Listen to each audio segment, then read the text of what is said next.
Prueba una ahorita, buenos días. Buenos días. Prove, cuando los diámetros de los ejes, eh, la chaveta queda muy, pues queda por encima, rozando los dientes, por ejemplo, en los engranajes cónicos. ¿Qué debemos hacer ahí? Ya tratamos de optimizar los ejes al máximo y igualmente tenemos ese inconveniente. Pues ahí la solución es o agrandar los engranajes colocando un material más débil, el material más débil para que agranden los engranajes, o lo otro es tallar el engranaje, tallarlo en el eje. O sea, hacer los dientes en el mismo eje.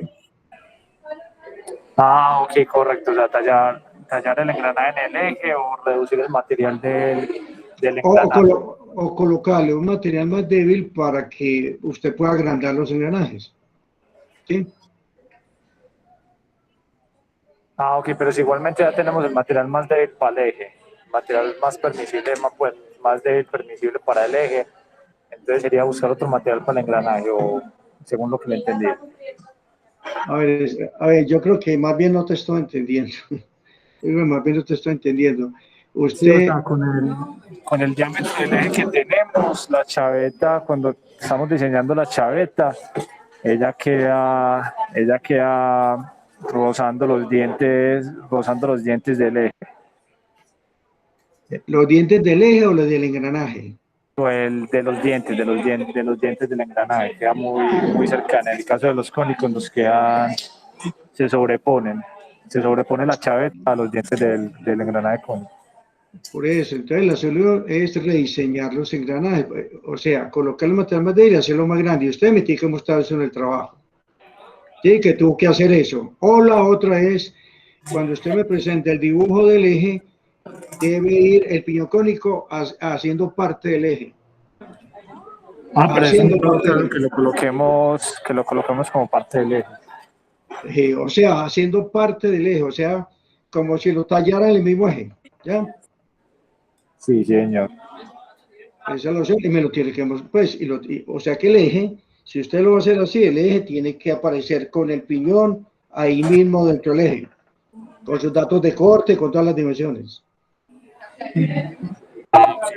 Muchas gracias.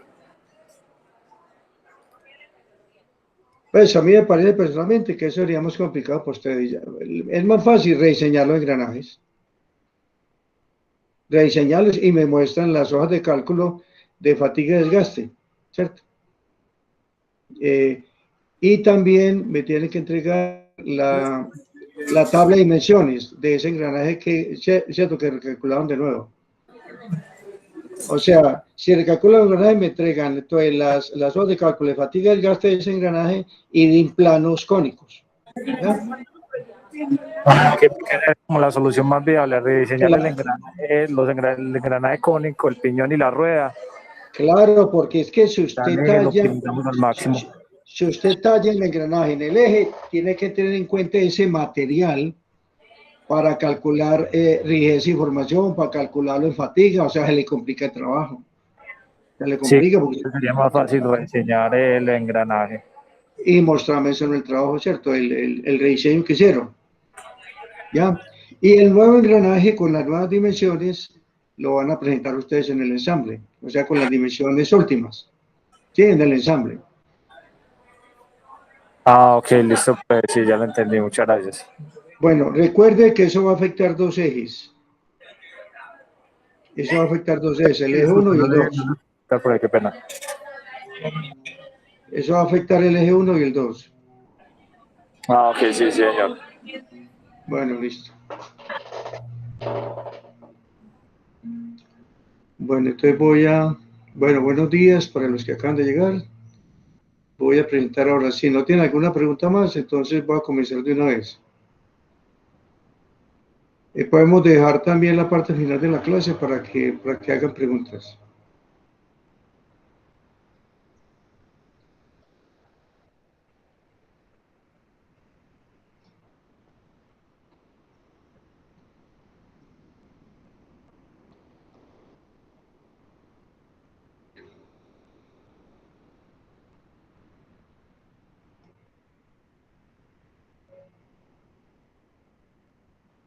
¿Están viendo la diapositiva?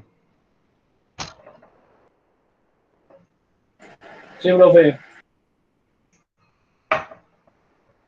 Bueno, ¿cómo está cierto? ¿Cómo está pues la voz, cómo está la imagen? ¿Se ve todo perfecto? ¿Se oye bien mi voz también? Sin problema. Sí, profe. Bueno, listo. Bueno, entonces vamos a ver hoy los frenos de banda o cinta. Ya habíamos dicho en la clase anterior que hay dos tipos, el sencillo y el diferencial, ¿cierto? La diferencia está en la palanca de accionamiento, ¿cierto? Entonces, observen cómo es la palanca de accionamiento para la freno de banda sencillo y la de freno diferencial de banda, ¿cierto? Bueno. Bueno, aquí tenemos entonces el material de fricción, tenemos la rotación del tambor, tenemos que hay de acuerdo a la rotación del tambor va a haber una tensión, ¿cierto? Máxima, en este caso peso 1, y una tensión mínima, en este caso peso 2. W es la fuerza que vamos a ejercer para el frenado. Tenemos el ángulo de la banda, ¿cierto? Teta, el radio del tambor. Bueno, tenemos que el punto de presión máxima va a ser, ¿cierto? Donde está la tensión máxima, o sea, P1. Tenemos estas distancias A y L. Bueno, los embragues y frenos de banda flexibles se emplean en excavadores de potencia y en malacates y otros tipos de maquinaria. Les comentaba yo que hemos utilizado en la construcción de edificios, pues por lo sencillo, por lo fácil de manejar. En el siguiente análisis se emplea la notación de la figura 1613. Entonces tenemos acá la tensión P1, la tensión P2, tenemos el ángulo teta, un diferencial de banda, ¿cierto? De teta, o sea, R de teta, tenemos el ángulo fin, la rotación del tambor. Bueno, ¿qué tenemos entonces en el diagrama de equilibrio de ese pedacito de banda o cinta? Tenemos entonces una carga hacia la derecha P, y para indicar que la carga a la derecha es mayor, ¿cierto? Porque P1 es mayor que P2, entonces la carga es P más diferencial de P. Tenemos la fuerza normal, dN, diferencial de fuerza normal, la fuerza de fricción que se ejerce, porque está girando el tambor, y esto es una cinta, entonces es F de N. Bueno, entonces analizando esta figura, lo siguiente. Debido a la fricción y rotación del tambor, la fuerza de accionamiento P2 es menor que la reacción del pasador P1, ¿cierto? Lo que les comentaba ahora, acá. P2, ¿cierto? Menor que P1. Cualquier elemento de la banda de longitud angular de teta estará en equilibrio ante la acción de las fuerzas que se muestran en la figura. O sea, P y P más de P. Al sobre esta fuerza en la dirección vertical se tiene, entonces, P más de P por seno de teta medios, ¿cierto? ¿Cierto? Ya que ¿cierto? Al sacar los componentes horizontal y vertical, entonces aquí va a estar un angulito que es la mitad de teta medios, más P por el seno de teta medios menos dN. Usted ve que dN va hacia arriba, mientras que las componentes verticales de P más de P y P, ¿cierto? Van hacia abajo. Bueno.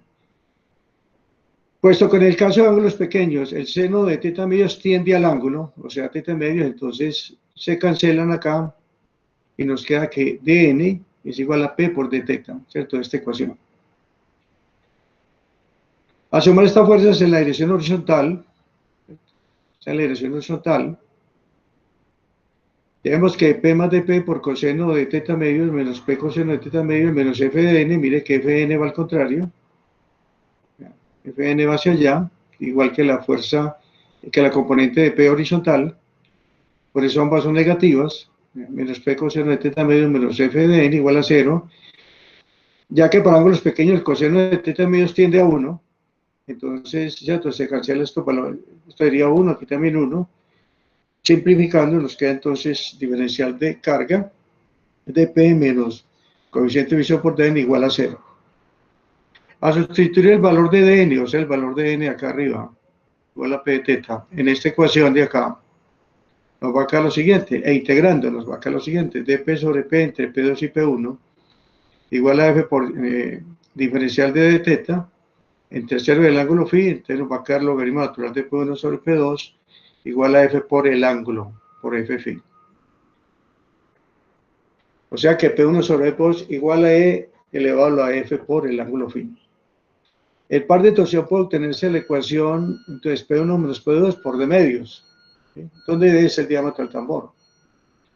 La fuerza normal de N que actúa sobre un elemento de área de anchura B y longitud R de θ es cierta presión por diferencial de área. O sea, diferencial de área es BR por θ, donde P es la presión.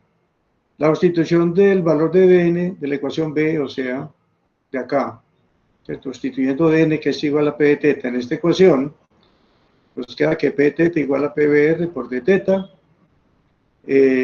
Se cancelan, ¿cierto?, el diferencial del ángulo y nos queda que la presión es igual a carga sobre V por R, pero R es de medios, nos queda 2P sobre V por D. Por tanto, la presión es proporcional a la tensión en la banda. La presión máxima P sub A se presentará en la punta, o sea acá, como les decía ahora, aquí en la punta, o sea donde está P1, y tiene el siguiente valor, o sea se reemplaza P por P1, 2P1 sobre V por D. Bueno. Vamos a ver entonces ahora que es igual, ¿cierto?, la carga que hay que ejercer en la palanca para que actúe el freno, ¿cierto? Entonces tenemos aquí el diagrama de equilibrio, ¿cierto? Cuando la palanca es sencilla, como esta que tenemos acá, o sea, para freno de banda sencillo, y tenemos que W es igual a P sub 2 por A sobre L, porque estamos haciendo someter de momentos con respecto a la articulación, acá. Nos queda que W es igual a P sub 2 por A sobre L. En el freno diferencial de banda, como ya pues hay una parte que sobresale aquí en la palanca, ¿cierto?, hacia la izquierda, que está situada, ¿cierto?, a una distancia E de la articulación, entonces nos va a quedar que la carga va a ser igual a peso 2 por A menos peso 1 por E dividido por L, por la distancia. Hay una aplicación de este freno en un aparatico que se llama backstop. Este aparatico, cuando gira en un sentido, ¿cierto?, deja funcionar deja girar ¿cierto?, el tambor. Cuando funciona en sentido contrario, se frena. Este es un aparatico muy útil en sistemas de elevación, precisamente para evitar que la carga se devuelva. Entonces se utiliza este sistema en el sistema de transmisión para evitar que la carga se devuelva. Esto se llama backstop. ¿Okay? Este aparatico muy utilizado pues en sistemas de elevación. Bueno, este ejercicio que les propongo acá, para el freno de la figura se desarrolla una potencia por fricción de 10 HP a 600 RPM, sea el freno autotrabado. O sea, ¿cuándo es autotrabado? Cuando en esta ecuación, ¿cierto?, la carga es negativa. O sea, se dice que el freno es autotrabado, o sea, que queda frenado, que eso es el principio que utilizan en este backstop, que en un sentido queda frenado. O sea, que no hay que aplicar carga porque antes la carga es negativa. ¿Sí? Bueno. El coeficiente por fricción es 0.4. ¿Cuál será el valor de la fuerza de impulsión requerida si A es igual a 10? Si A es igual a 10 pulgadas. Bueno, ¿qué es A? Entonces A es este valor, vean. A es este valor. Bueno.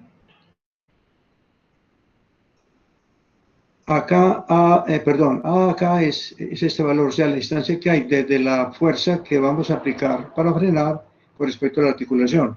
Porque los otros dos valores los tenemos valor de E y tenemos este valor también, ¿cierto? Que aquí era A, aquí era el valor de A, ese de aquí vale 4 pulgadas, pero aquí nos están pidiendo es, o nos están dando como dato que esta distancia, que aquí era C, L, aquí es 10 pulgadas.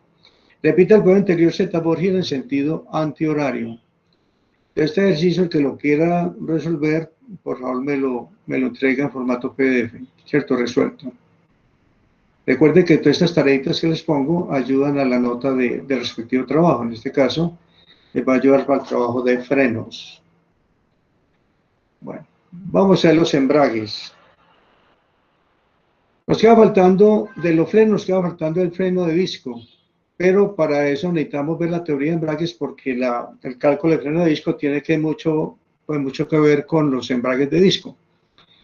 Entonces tenemos embragues de dientes, ¿cierto? Tenemos embragues de fricción, que pueden ser de disco o pueden ser cónicos, como este que tenemos acá. Entonces tenemos los embragues de fricción, ¿cierto? Tenemos el embrague de fricción, este es uno de los tipos. ¿Sí?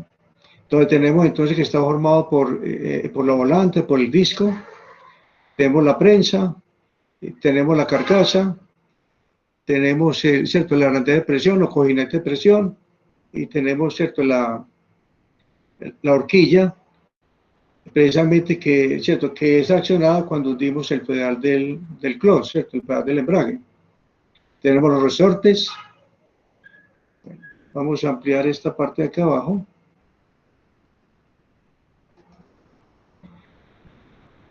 Donde nos dice funcionamiento de la arandela de presión, ¿cierto? Entonces aquí está el sistema embragado, o sea, estamos transmitiendo movimiento, ¿cierto? Movimiento a la caja a través del embrague. Entonces los muelles, o sea, los resortes, mantienen el disco de embrague comprimido entre la volante y el plato de presión. Y aquí cuando está desembragado, la presión aplicada sobre el pedal del embrague se transmite a la arandela de presión, o sea, esta arandela, o sea, empuja hacia allá, y este movimiento se transmite a la palanca retira la prensa y queda el disco suelto. Entonces, pues en ese momento es que podemos hacer los cambios, cuando está el disco suelto. Aquí se puede ver también esta figura, vean acá. Entonces, ahí lo tenemos embragado, ¿cierto? Este es la arandela de presión o cojinete de presión. Entonces, la chumacera de ese embrague no toca las palancas. Entonces, aquí en este momento se está transmitiendo movimiento, ¿cierto? Al eje que va a la caja. ¿Sí? Porque está la prensa presionando el disco contra la volante. ¿Y por qué la presiona? Por los resortes que ustedes vieron acá, por estos resorticos de compresión. Bueno, acá, ¿cierto? Miren que está el disco suelto. ¿Por qué? Porque la arandela, ¿cierto? La arandela de ese embrague está tocando las puntas de la palanquita y está retirando la prensa hacia atrás, quedando el disco suelto. El disco impulsado queda libre y no transmite la fuerza. Y ahí es donde podemos hacer el cambio. Este es el eje que va a la caja. Embrague desconectado. Bueno, un sistema similar es este, que en vez de utilizar rota de compresión, lo utiliza es un diafragma, ¿cierto? Un resorte de diafragma. Pero cumple la misma función. O sea, apretar la prensa, apretar la prensa para que aprisione el disco contra la volante. ¿Ya? Es el mismo principio como ustedes ven acá. ¿Cierto? Aquí está comprimiento, ¿cierto? Aquí está comprimiento de la prensa del disco contra la volante y aquí lo tenemos suelto. ¿Por qué? Porque el cojinete de desembrague, ¿cierto? Empuja la parte central del disco hacia adelante, por lo tanto retira la prensa hacia afuera y queda el disco suelto, ¿cierto? Desembragado. Tenemos aquí un embrague pues un embrague cónico que hoy en día se utiliza muy poco, se utiliza antiguamente, hablando de el siglo pasado, a comienzos del siglo pasado, está el embrague que utilizaban los vehículos. El embrague cono, entonces aquí en posición de embragado y aquí desembragado, ¿verdad? O sea, suelto. ¿Verdad? Bueno. Entonces vamos a ver las ventajas de los embragues de dientes. Estos que vimos acá. Estos dentados, estos que vimos acá. No hay deslizamiento, generan muy poco calor porque no dependen de la fricción. Por lo general son ligeros y menos costosos que los embragues de fricción de capacidad similar. Desventajas, no pueden ser acoplados a altas velocidades, ya que el acoplamiento a cualquier velocidad es con choque. Claro, como es dentado, el acoplamiento a cualquier velocidad, ¿cierto? Produce un choque entre las mandíbulas, ¿cierto? Y requieren de algún movimiento relativo a fin de acoplarse cuando tanto el eje motriz como el impulsado están en reposo. Uso en máquinas de oficina, prensa y aplicaciones caseras. Embrague de fricción, ventajas. Debido a que se puede tener un deslizamiento relativo entre los discos, se tiene un pequeño choque durante el acoplamiento. lo cual permite utilizarse en aplicaciones de acoplamiento a alta velocidad, o sea, en la industria automotriz, como ven ustedes aquí abajo. Desventajas: debido al deslizamiento se tiende a desgaste, requiere reposición del material expuesto a la presión, o sea, del disco, y se desarrolla calor, requiere de enfriamiento externo. Bueno, ahora, ventajas de los embragues de discos con respecto a los embragues cónicos. Eliminación de los efectos centrífugos, gran superficie friccionante que puede instalarse en un espacio pequeño, que permite disipadores de calor más eficaces y favorable distribución de la presión. Eso hace que hoy en día se utilice los embragues de discos en vez de los embragues cónicos. Antes de iniciar el análisis del embrague de disco es necesario considerar la situación física que ocurre cuando los discos están en contacto y transmiten la potencia. Si los discos o placas usadas en el embrague son relativamente flexibles, será posible obtener una presión uniforme en consideración sobre las superficies de fricción. O sea, eso es lo que ocurre acá. Lo que ocurre acá, se produce una presión uniforme, ¿cierto?, debido a los resortes sobre el disco. Vean. Estos resortes están alrededor de la prensa y producen una presión uniforme sobre el disco. Bueno. Por otra parte, si las placas son concurrentemente rígidas, el desgaste de la superficie de fricción es poco más o menos uniforme después de que se ha tenido un desgaste inicial. Entonces, esto hace que el cálculo de los embragues de disco se van a romper entonces mediante un método que es presión uniforme y otro método que es desgaste uniforme. Aquí tenemos el disco, ¿cierto? Tenemos el disco donde tenemos la fuerza, ¿cierto? La fuerza que van a ejercer los resortes. Tenemos un diámetro exterior de mayúscula, un diámetro interior de. Tenemos diferencial de, ¿cierto?, de radio, de R, a una distancia de R. Entonces vamos a ver el método de desgaste uniforme. Entonces aquí tenemos que la presión en el punto cualquiera por el radio es igual a la presión máxima que ocurre en la parte interna, o sea, aquí en la parte interna del disco, multiplicado por el radio interno, o sea, por de medios. Se puede tomar una expresión de la ecuación A, que es la condición para tener la misma cantidad de trabajo realizado en un radio R y en un radio de medios. O sea, que es el mismo trabajo, tanto en esta parte donde está el diferencial, como en la parte interna. Eso es lo que... O sea, esa es la parte, digamos, clave en el cálculo por desgaste uniforme, que se tiene el mismo trabajo en cualquier parte del disco. Con referencia a la figura 1616, o sea, esta, se tiene un elemento de área de radio R y espesor de R. El área de este elemento es 2πr de R, o sea, el área de este anillo que usted ve acá, de color gris. De manera que la fuerza normal que actúa en este elemento, o sea, el diferencial de fuerza igual a ese diferencial de área por la presión, o sea, 2pi por la presión R de R.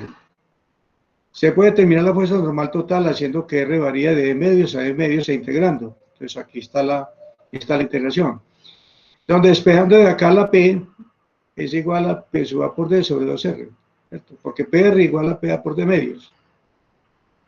Entonces, integrando para allá la fuerza F, vamos a reemplazar P por PA por D por 2R, entonces nos va a quedar fuera de la integral algo constante, que es pi por la presión máxima por el diámetro interior del embrague del disco, integral de DR entre D medio y D medio, y nos va a quedar pi PA por D sobre D menos D. Entonces, va a ser la fuerza, entonces, para la condición de desgaste uniforme.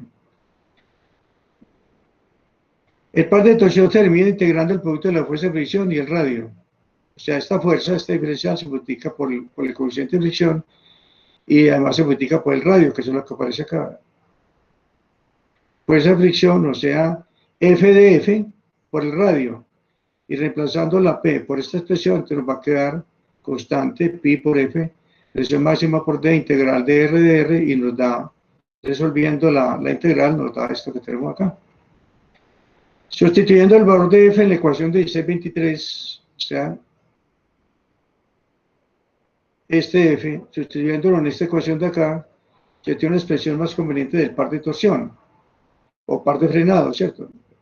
Par de embragado, perdón. F por F sobre 4 por D más D. Entonces, este es el caso, entonces, para desgaste uniforme. La fuerza igual a pi PA por D sobre 2 por D menos D, y el torque de fricción es igual F por F sobre 4 por D más D. Bueno. Presión uniforme, o sea, la presión igual a presión máxima, o sea, igual a peso A. Cuando se puede suponer una presión uniforme sobre el área del disco, la fuerza de accionamiento F es simplemente el punto de la presión y el área. Esto da entonces pi PA sobre 4 por D2 menos D2. Igual que antes, el par de torsión se determina la integral del producto de la fuerza de fricción y radio, donde se reemplaza P por P sub A. Entonces nos queda, vean, ya que P igual a P sub A, ¿cierto? Nos queda Pi coeficiente de fricción por P sub A sobre 12 por D3 menos D3. Ya que P igual a P sub A de la ecuación 1626, se puede volver a escribir la ecuación 1627 en función de solamente la fuerza igual a esto. O sea, reemplazando esto en esta ecuación, nos va a quedar acá. O sea, reemplazando P sub A, en este caso nos va a quedar F por F sobre 3, D3 menos D3 sobre D2 menos D2.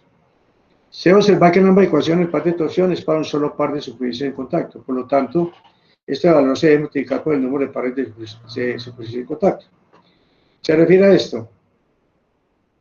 En el caso de, exacto, como el disco, ¿cierto? Está haciendo contacto por un lado, ¿cierto? Con la prensa, y por otro lado está haciendo contacto con la volante, entonces va a haber dos pares de superficie friccionantes.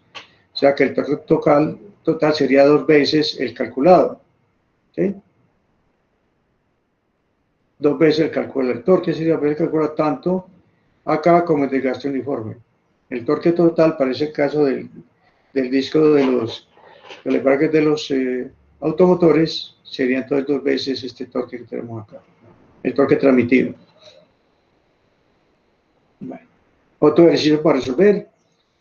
Un embrague de plato tiene un par de superficies de fricción de contacto con diámetro exterior igual a 300 y diámetro interior de 220, o sea, D mayúscula es 300 y D minúscula es 225. El valor medio del coeficiente de fricción es 0.25 y la fuerza de accionamiento es de 5 kN. Calcule la presión máxima y la capacidad del par de torsión mediante el modelo de desgaste uniforme. Y B, determina la presión máxima y la capacidad del par de torsión con el modelo de presión uniforme. Como son ejercicios muy sencillos, pues se los dejo como tarea pues para que lo presenten. Y no aplicar estas bomblitas que tenemos acá. ¿Ya? Bueno. Embragues y frenos cónicos. En el dibujo del embrague cónico, la figura 1621, o sea, el que tenemos aquí abajo, se observa que se compone de una copa montada con cuña o por una unión ranurada a uno de los ejes. Un cono que debe deslizarse en forma axial sobre ranuras o cuñas en el eje de acoplamiento y un resorte helicoidal para mantener el embrague activado. O sea, este resorte mantiene, ¿cierto?, la presión del cono contra la volante, ¿cierto?, que también es, ¿cierto?, que aquí le llaman copa, que también es cónica. El embrague se desactiva por medio de una horquilla que se ajusta en la ranura de cambio sobre el cono de fricción. Aquí está la horquilla, ¿cierto?, con la ranura para cambios. El ángulo del cono alfa, que tenemos acá, y el diámetro y ancho de cara del cono son los parámetros geométricos importantes de diseño. Si el ángulo del cono es muy pequeño, digamos menor que 8 grados aproximadamente, la fuerza que se requiere para desactivar el embrague puede ser muy grande. Además, el efecto de cuña disminuye rápidamente cuando se emplean ángulos mayores del cono. Por lo general, de acuerdo con las características de los materiales de fricción, se encuentra un término medio empleando ángulos del cono entre 10 y 15. ¿Sí? Bueno, para hallar una relación entre la fuerza de operación F, y el par de torsión transmitido, se designan las dimensiones del cono de fricción, como se muestra en la figura de C22. Aquí tenemos el cono de fricción. Como en el caso del embrague axial, se obtiene un conjunto de relaciones para el supuesto de gasto uniforme y otro para el de presión uniforme. Aquí tenemos el cono con ángulo alfa, tenemos la fuerza, ¿cierto?, PDA, tenemos el ángulo alfa nuevamente acá, tenemos un diferencial de cono acá, dr sobre seno de alfa, diámetro exterior, diámetro interior, a un radio R, diferencial de radio de R. ¿Cierto? Vamos a utilizar esta figurita para las ecuaciones que vamos a ver a continuación. De gasto uniforme. La relación de la presión es la misma que en el caso del embrague axial, o sea, presión igual a P sub A por D por 2R. Enseguida, con referencia a la figura de C22, o sea, esta, figura de C22, se observa que hay un elemento de área D sub A de radio R y ancho de R sobre seno de alfa. ¿Sí? De radio R y ancho de R sobre seno de alfa. Como se muestra en la figura de C22, la fuerza de operación será la integral de la componente axial de la fuerza diferencial PDA. Mire que esta fuerza PDA tiene una componente horizontal, ¿ya? Que tiene la misma dirección de F. Eso se refiere acá.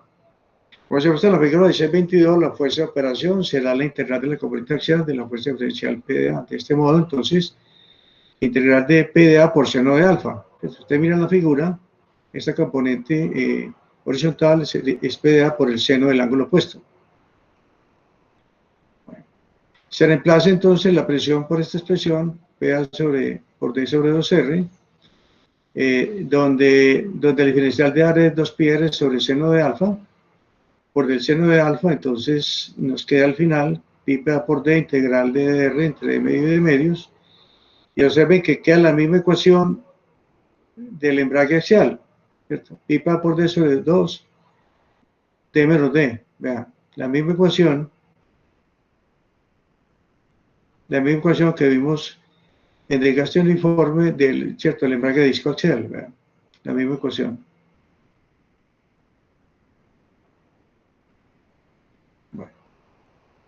La fuerza diferencial de fricción es fuerza por diferencial de área y el par de torsión es la integral del producto de esta fuerza por el radio.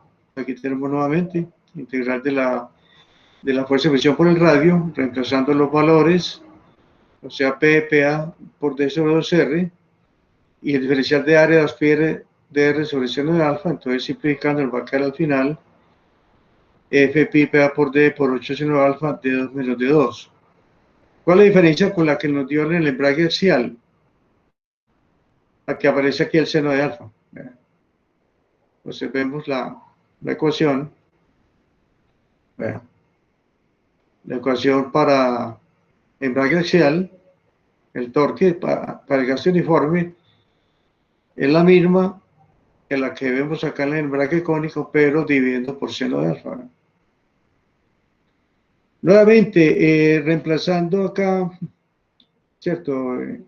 El peso A por D, peso A por D, en función de la carga F, entonces nos va a quedar que el torque también se puede expresar así. F por F sobre 4 seno de alfa por D más D, que es una ecuación más fácil de trabajar. Bueno, presión uniforme. Presión igual a P sub A. Otra vez, ¿cierto? La fuerza de accionamiento. Presión por diferencial de área, reemplazando, entonces nos va a quedar la misma ecuación que vimos para embrague de disco axial, ¿verdad? El par de torsión se calcula a través de esto, fuerza de fricción por el radio, nos va a quedar la misma ecuación que vimos en el embrague axial, pero dividiendo por seno de alfa, ¿verdad? La misma ecuación dividiendo por seno de alfa. O sea que son las mismas ecuaciones, simplemente que en los torques se trabaja entonces dividiendo el torque por seno de alfa. Bueno, aquí si no hay varias superficies en contacto, solamente hay una. ¿Cierto? El embrague cónico no hay sino solamente dos superficies en contacto. ¿Ya? Entonces ahí el cono no se multiplica por el número de superficies de fricción, sino que es único. Bueno, esta es la ejercicio que ustedes me van a realizar. Un embrague cónico tiene diámetro exterior 330, interior 36, la longitud del cono es 60 milímetros, o sea, esta distancia, la longitud del cono, es 60 milímetros. Y tiene coeficiente de fricción de 0.26, se transmitirá un par de torsión de 200 Nm. Para este requisito, calcule la fuerza de accionamiento y la presión en ambos modelos, o sea, tanto desgaste uniforme como presión uniforme. Aquí tenemos la tabla 16.5, los materiales de fricción para fabricar embragues, donde aquí tenemos coeficiente de fricción, los materiales, el humo en seco, temperaturas máximas y la presión máxima, tanto en sistema inglés como en sistema métrico. Tomada el texto. ¿Alguna pregunta hasta ahí? No, profe, todo bien, todo claro. Sí, ustedes van a preguntar es cuando están haciendo el trabajo ya. Por ahora no. Bueno. El freno de disco.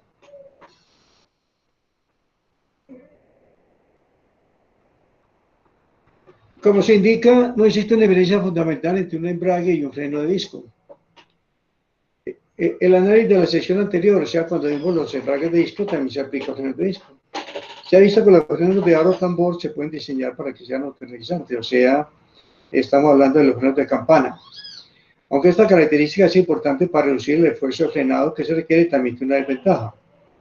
Cuando los frenos de tambor se emplean, o sea, los de campana, se emplean como frenos de vehículos, incluso un cambio ligero en el coeficiente de fricción causará un gran cambio en la fuerza del pedal que se necesita para frenar. Una reducción de 30%, que no es inusual, del coeficiente de fricción debido a un cambio de temperatura o a la humedad, por ejemplo, cuando el carro se mete a un pozo, por ejemplo, puede generar una variación de 50% en la fuerza del pedal que se requiere para obtener el mismo parte de torsión de frenado antes del cambio. El freno de disco no tiene autoenergización y por ende no es susceptible a cambios del coeficiente de fricción.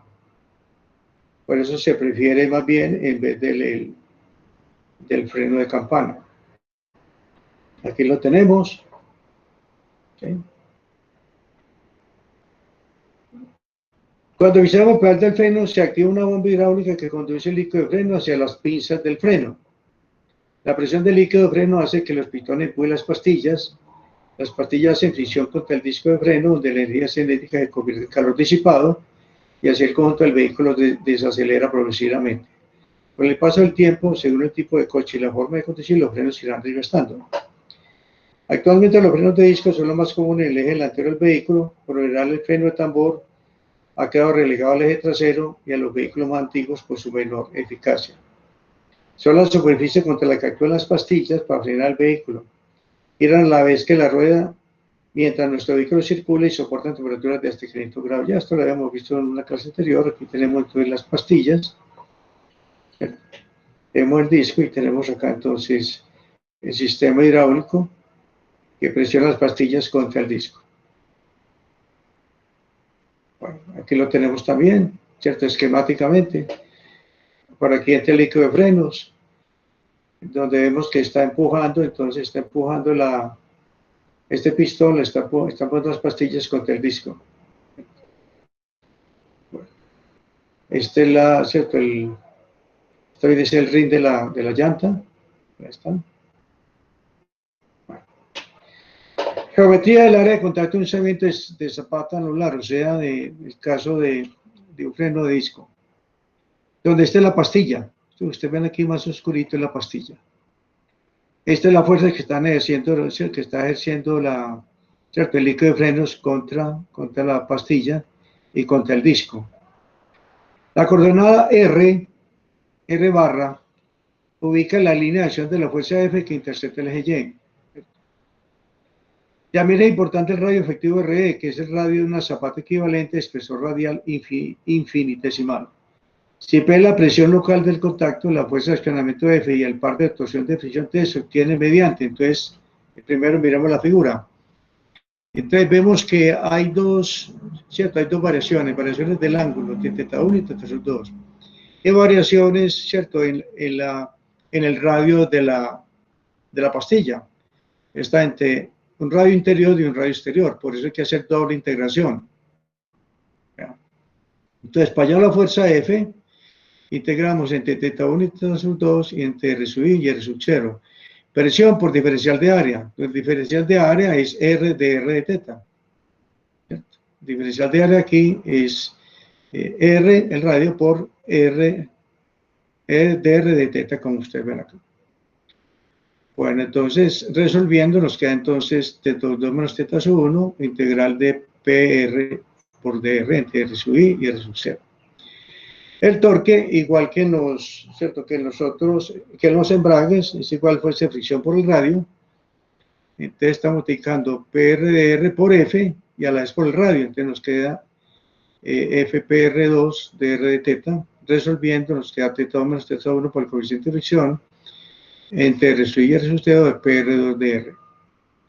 El radio equivalente se puede determinar mediante fuerza de fricción F por F, por el radio equivalente igual al par, ¿cierto? El par de frenado. Entonces, el radio equivalente, despejando de acá, es igual al torque sobre F por F, donde T es esto que tenemos acá y F es esto que tenemos acá. Entonces se cancelan teta 2 menos teta sub 1 y se cancelan y nos quedan, se cancelan las F y nos queda esto que tenemos acá.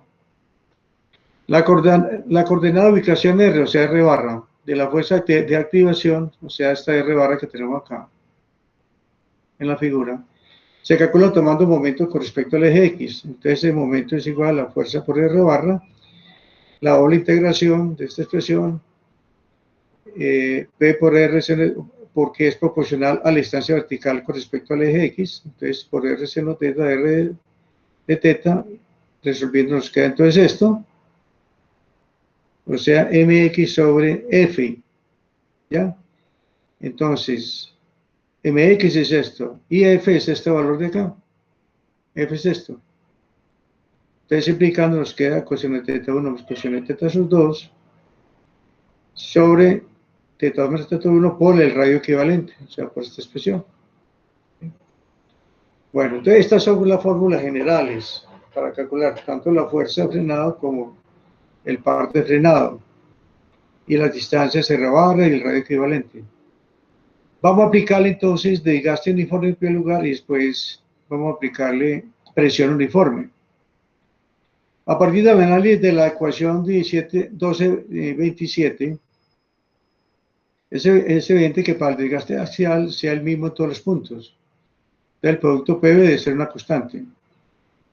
Bueno. De la ecuación A, sección dice, la presión P se puede expresar en términos de la máxima presión permisible P sub A. O sea, la ecuación que ya vimos. P igual a P sub A por D sobre 2R, pero aquí, en este caso, D medios, es RI y R. O sea, presión por el radio en cualquier punto es igual a la presión máxima por el radio interior. ¿Cierto? En este caso, por RI, este radio que tenemos acá. Bueno, entonces despejando en esta ecuación, ¿cierto? Despejando a P por P sub A RI sobre R, nos va a quedar entonces F es igual a teta 2 más teta sub 1, P sub A por RI, R0 menos RI, o sea, aplicando esta integral. Veamos acá.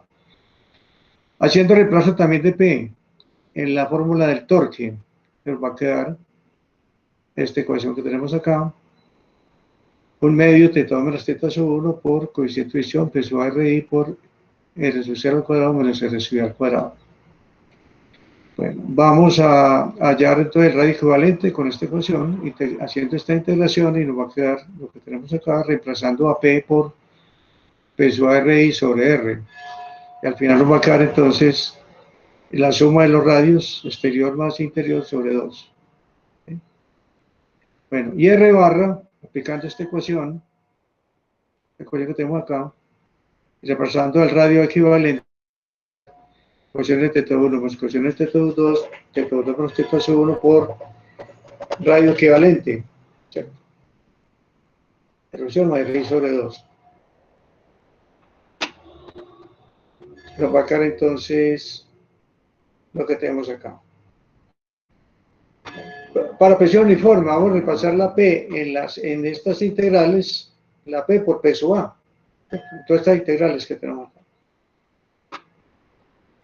Entonces, reemplazando P por P sub A, nos va a quedar al final esta ecuación para la fuerza, esta ecuación para el torque, ¿sí? Nos va a quedar el radio equivalente, nos va a quedar entonces 2/3 de radio exterior al cubo menos radio interior al cubo sobre radio exterior al cuadrado menos radio interior al cuadrado. Y reemplazando el radio equivalente en la ecuación de R barra, te nos va a quedar toda esta ecuación. que tenemos acá. Poquito, pues un poquito complicadito, pero es fácil de hacer, es fácil de resolver. Y este es el ejercicio que les voy a dejar, aplicando todas estas ecuaciones, tanto para presión uniforme como para el gasto uniforme. Dos zapatas anulares con radio interior 875 pulgadas, radio exterior 550 pulgadas, se obtiene un ángulo de 108 grados. O sea, ese ángulo es este. El ángulo que hay entre teta sub 1 y teta sub 2. Ese es el ángulo, 108, el ángulo total. ¿Sí?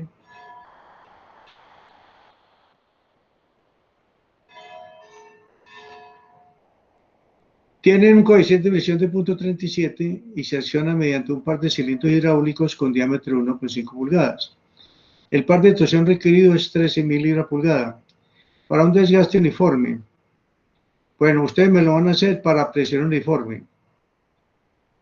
Entonces, para presión uniforme, calculen la máxima presión normal P sub A, determinen la fuerza de accionamiento F, encuentren el radio equivalente R y la ubicación R de la fuerza y proporcionen la presión hidráulica que requiere. O sea, ustedes van a aplicar estas ecuaciones. Lo van a romper solamente para presión uniforme. ¿Ya? Bueno.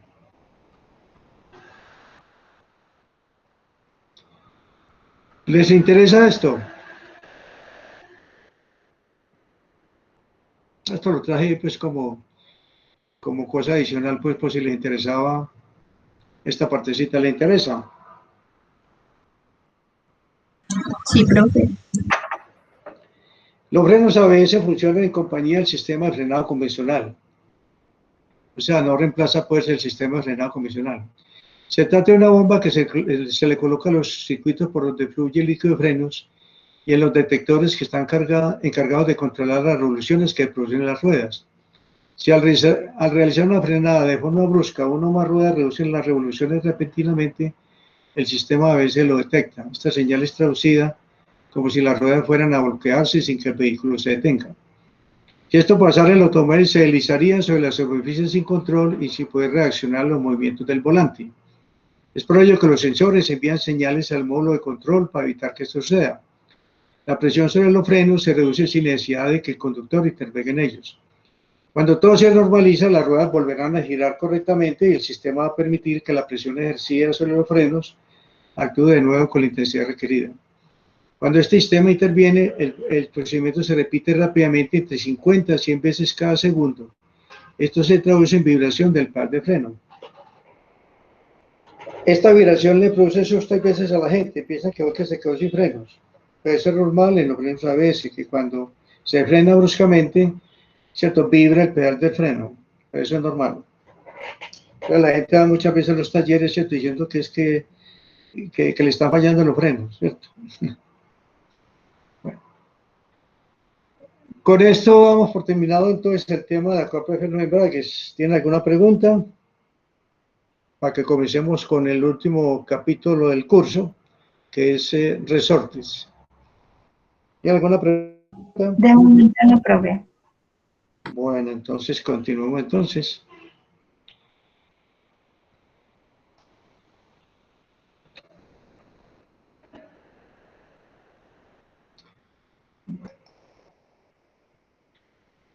Usos de los resortes: ejercer fuerzas, proporcionar flexibilidad, almacenar o absorber energía.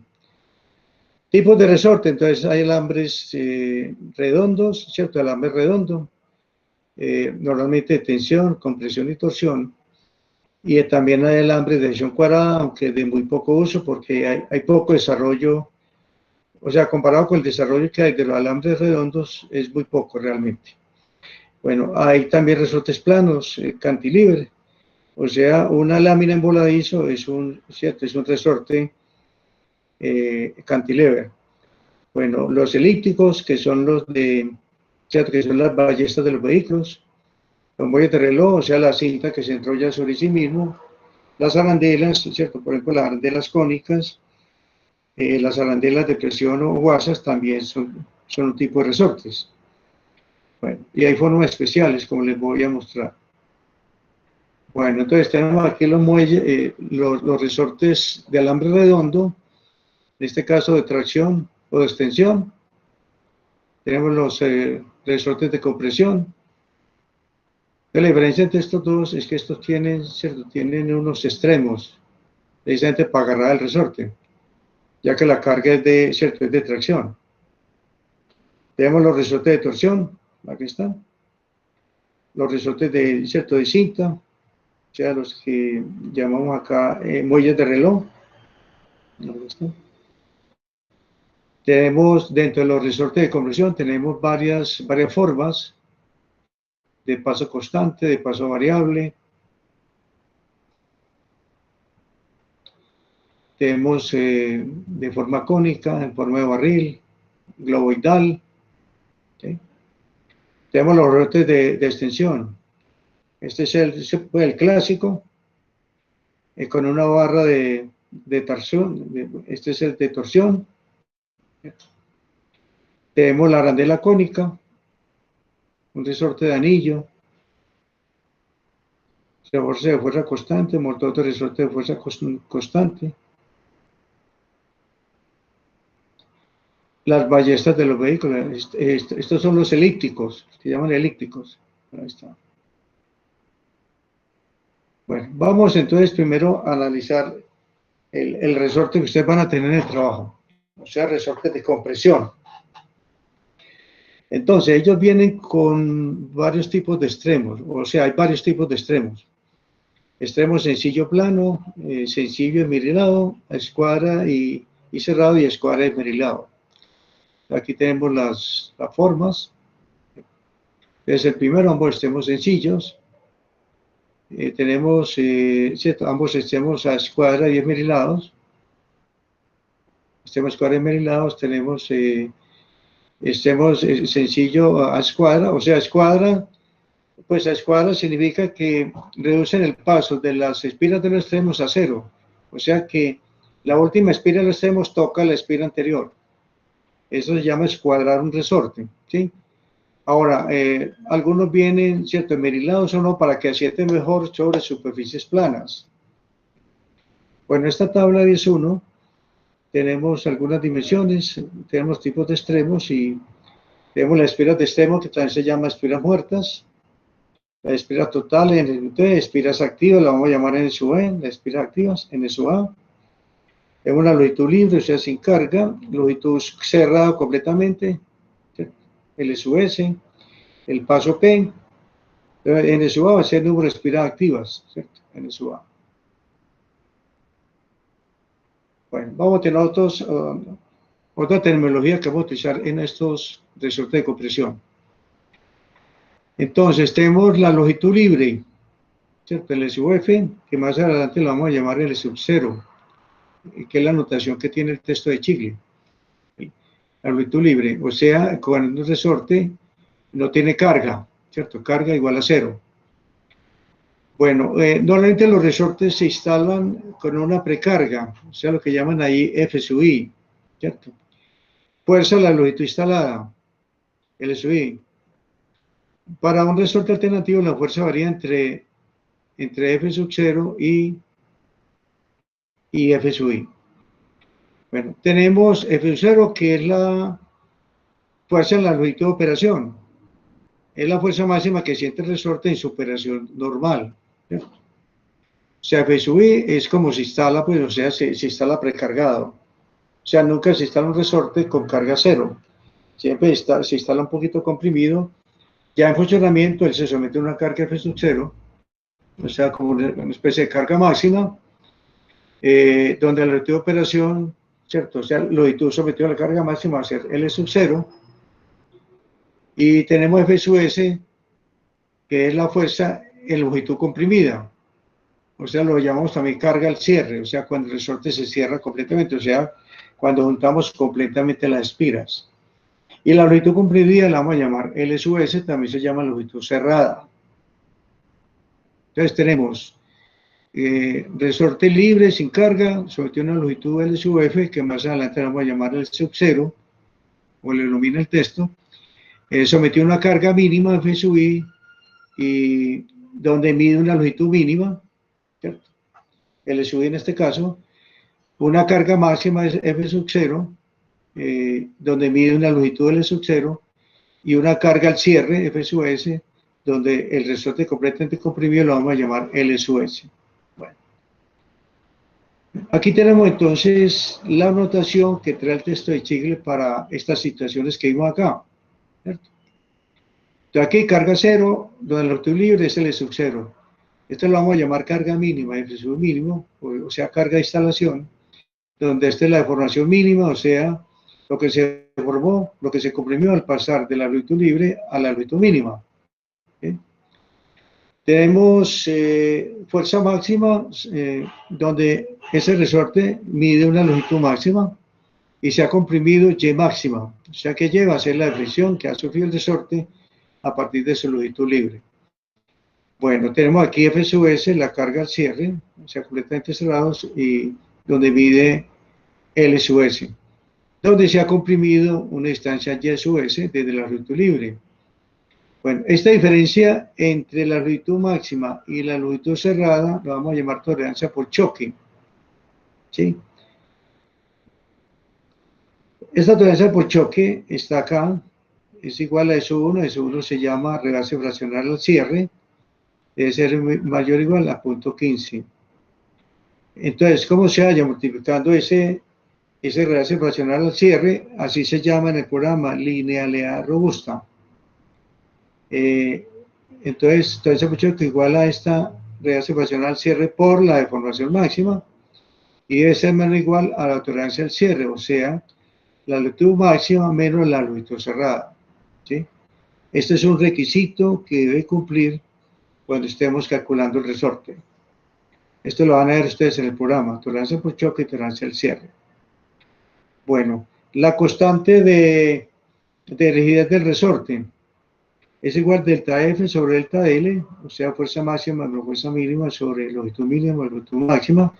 También es igual a diámetro del alambre elevado a la 4 por módulo de rigidez sobre 8, el diámetro medio del resorte elevado al cubo por el número de espiras activas. Esto lo vamos a desarrollar más adelante, vamos a ver de dónde sale esta constante. Bueno, como ¿cierto? La deflexión es directamente proporcional a la fuerza, entonces la deflexión máxima es igual a la carga máxima sobre la constante, lo mismo la deflexión mínima, fuerza mínima sobre constante, y la deflexión al cierre es igual a la carga al cierre sobre la constante. Bueno, vamos a llamar, aquí vamos a llamar Q la espiral de extremo, así la llama el programa. O sea, lo que aquí llaman lo que llaman aquí N sub E, espiral de extremo. En el programa lo vamos a llamar Q, espiral de extremo. Bueno, vamos a tener una cantidad Q', cantidad sumar para altura sólida. ¿Con qué fin? Para calcular la longitud cerrada. Se suma el Q', el número de espiras activas multiplicado por el diámetro del alambre. Bueno, estas cantidades van a depender del tipo de extremo del resorte. Q y Q' en esta tablita que ustedes ven acá. ¿verdad? Entonces, para extremos sencillos, Q es igual a 0, Q' igual a 1. Para extremos sencillos merilados, Q vale 1 y Q' vale 1. A escuadra o cerrados, Q vale 2, Q' vale 3, y para extremos escuadra y merilados, 2 y 1. Bueno. La fuerza al cierre es igual entonces a 1 más rebase fraccional al cierre por la fuerza máxima. Bueno. Tenemos entonces que las espiras totales es igual a espiras activas más Q, o sea, más la espira de extremo, ¿cierto? Más espiras de extremo. Bueno, vamos a llamarle solución entonces longitud libre. El esfuerzo máximo en el alambre se puede calcular mediante la suposición del esfuerzo cortante directo, ¿cierto? O sea, usted traslada la fuerza axial que estamos actuando sobre el resorte, la trasladamos para el alambre. Al trasladarla, entonces se nos genera una fuerza torsional, ¿cierto? Un torque sobre el alambrito, igual a fuerza por de medios, ¿sí? Entonces a eso se refiere acá. El esfuerzo máximo en el alambre se puede calcular mediante la suposición del esfuerzo cortante directo, ¿cierto? Dado por la fuerza F. O sea, este F sobre A, este es el esfuerzo, ¿cierto? El esfuerzo cortante directo. y el esfuerzo cortante torsional dado por la ecuación esta, TR sobre J, ¿cierto? Donde el torque es igual a F por D medios. Bueno, aquí los tenemos gráficamente, vean, este es el esfuerzo torsional, los de la parte interna suben, la parte externa, ¿cierto? El alambre baja, este es el esfuerzo cortante directo, entonces observen cómo por la parte interna se suman los dos esfuerzos, porque ambos tienen la dirección hacia arriba, ¿cierto? Entonces, por eso, al final, ¿cierto? Sumando los dos esfuerzos, nos va a quedar que la parte interna se suman, por la parte externa se restan, por eso es menor acá, ¿sí? Bueno. Entonces, este va a ser el esfuerzo en la fibra interna del resorte, o sea, donde se suman los dos esfuerzos, como dice acá, en la fibra interna del resorte. Al reemplazar tau máximo por tau, el torque F por D medios, el radio, ¿cierto? Pues el R que aparece en la ecuación es el radio del alambre, o sea, D medios. Recuerden que D minúscula es el diámetro del alambre. Momento de inercia polar pide 4 sobre 32 para sección circular, y el área del alambrito pide 2 sobre 4. Entonces, reemplazar en estas ecuaciones el torque, el R, el J y el A, entonces nos va a quedar 8F sobre pi de 3 más 4F sobre pi de 2. Donde D sobre D va a ser el índice del resorte, que vamos a ver más adelante, recomiendo entre 4 y 12. Esta C es una medida de la curvatura de la espiral, o sea, mientras más bajito, el resorte es más, ¿cierto? Es más rígido. Mientras más alto sea la C, es más flexible. ¿Ya? Bueno, entonces, ¿qué hago acá en esta ecuación de tau? Saco factor común 8F sobre pi de 3, como aparece acá. 8F sobre pi de 3. Entonces nos va a quedar dentro del paréntesis 1 más D sobre 2D. ¿Sí? Como D sobre DC, que nos va a quedar entonces 8F sobre pi de 3 para 1 más 1 sobre 2C. Resolviendo esto nos va a quedar que es igual a 2C más 1 sobre 2C, esta parte de acá. Pues la ecuación definitiva de ese esfuerzo cortante, la parte interna va a ser K sub S por 8F sobre pi de 3. Entonces, K sub S es un factor de corrección del esfuerzo cortante y se define mediante la ecuación, ¿cierto? 2C más 1 sobre C, que es esto que tenemos acá. Bueno. La ecuación 10.1, o sea, esta, se basa en un resorte que permanece recto. Sin embargo, la curvatura del alambre incrementa el esfuerzo en el interior del resorte y lo disminuye solo un poco en el exterior, lo que vemos acá en la curva. Vean. Lo aumenta un poco en la parte interna y lo disminuye un poco en la parte externa. Vean. O sea, aquí se está teniendo en cuenta el efecto curvatura, en esta figura que tenemos acá, parte inferior derecha. Sin embargo, la curvatura del alambre incrementa el esfuerzo en el interior del resorte y lo disminuye solo un poco en el exterior. Este esfuerzo de curvatura es primordialmente importante en la fatiga, porque las cargas son menores y no hay oportunidad de que se presente la fluencia localizada. En caso de carga estática, los esfuerzos pueden despreciarse debido al endurecimiento por deformación con la primera aplicación de la carga. Desafortunadamente, es necesario determinar el factor de curvatura de manera indirecta. La razón de ello es que en las ecuaciones publicadas también se incluye el efecto del esfuerzo cortante directo. Se supone que la ecuación 10.3 sea en esta acá, caso S por 8F sobre pi de 3. Caso S se reemplaza por otro factor K, que corrige la curvatura y el cortante directo. Esos factores son estos, el factor de Wall, o sea, vamos a reemplazar caso S por este factor de Wall o por el factor de Best-Trexer. Entonces, 4C menos 1 por 4C menos 4 más 415 sobre C, o 4C más 2 por 4C más 3, para tener en cuenta el efecto de curvatura. Chicle utiliza este factor. Hay autores, por ejemplo, como el texto de diseño de Norton, utiliza el factor de Wall, caso W. En Chicle utilizamos este, caso P igual a 4C más 2, o sea, vamos a reemplazar caso S por este factor para tener en cuenta el efecto de curvatura también. Bueno. Vamos a ver dónde sale la constante de rigidez de 4G sobre 8 de Cn que aparece aquí en la parte inferior, donde N es el número de espiras activas. Las relaciones de flexión-fuerza se obtienen fácilmente mediante el teorema de Castigliano. La energía total de deformación de un resorte helicoidal está formada por una componente de torsión, que es esta, P2L, sobre 2GJ, donde T es el torque, L es la longitud del resorte, momento de inercia polar y este es el modo de elasticidad, ¿cierto? Modo de rigidez, perdón.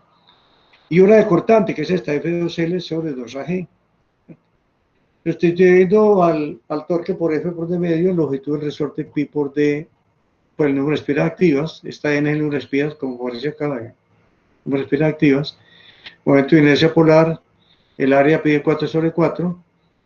Entonces, reemplazando aquí en la energía total, nos va a quedar esta expresión. Después, usando el teorema de Castigliano, para encontrar la fricción total, Y se obtiene, entonces, sacando la derivada parcial de la energía total con respecto a la carga, a F. Entonces, nos queda aquí 2 por 4, 8, 8F de 3 por N, y aquí 2 por 2, 4, 4F de N sobre D de G. Con C igual a D sobre D, entonces reemplazando acá, sacando factor común 8F3N sobre 4G, y reemplazando a D sobre D por C, entonces va a quedar esto, 1 más 1 sobre 2C al cuadrado.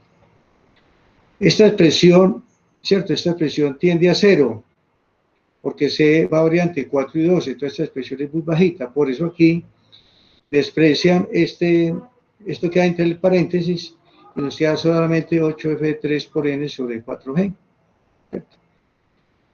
La razón de resorte, también llamada escala de resorte o constante de resorte, es igual a F sobre la deformación y por tanto K es igual a D4G sobre 8 de 3N.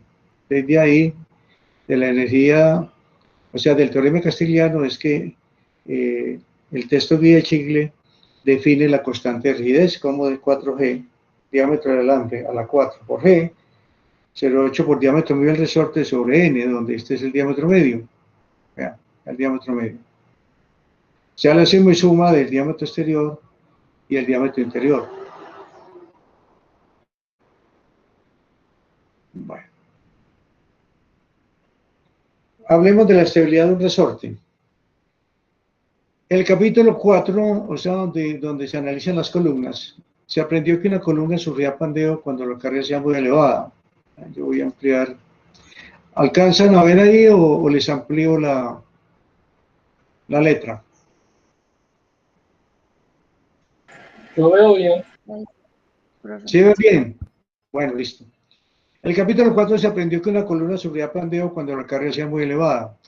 De manera similar, los resortes de compresión helicoidales experimentarán alabeo cuando la presión sea muy grande. La presión crítica está dada por esta ecuación. Entonces es igual a L sub 0 por C sub 1 prima, que es igual a esto, aquí está. Son constantes elásticas. Y se definen así, sobre 2E menos G, y aquí aparece sub 2 prima. Es igual a 2pi2 E menos G sobre 2G más C, donde es el modo de elasticidad y G es el módulo de rigidez. Bueno, entonces tenemos la relación de Peltier efectiva, ¿cierto? Lambda efectiva al cuadrado, que es igual a alfa por L sub 0 sobre D, donde alfa es la constante de contención de los extremos, que enseguida lo vamos a ver.